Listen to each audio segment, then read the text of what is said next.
So it's VJ from Canada and from VJTV.com, I might add. Always got to add that in. So the site hasn't been up that long, and I spent many hours getting it to what I would consider fully functional. We've got a social component, as in membership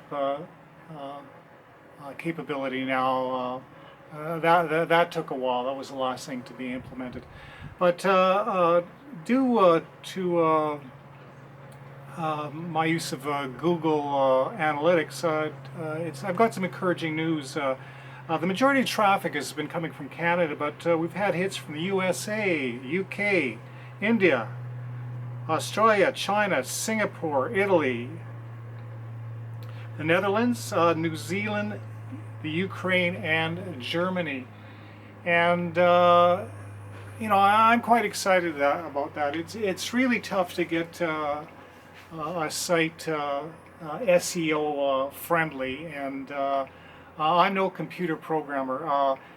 I've been seeing some traffic from YouTube, BitChute, very little off of Facebook. Facebook, again, is for promotion. It's a waste of time. But anyways, I'm just going to keep on picking away at the site, and I'm looking for new video creators to come join us. I'm not looking for quantity on the site. I'm looking for quality creators, and we're slowly getting together a community here, and got a ton of content, and a ton more coming. Anyways, peace out from Canada, and I hope you can check out VJTV.com. It's a new alternative internet video hosting platform that broadcasts from Canada.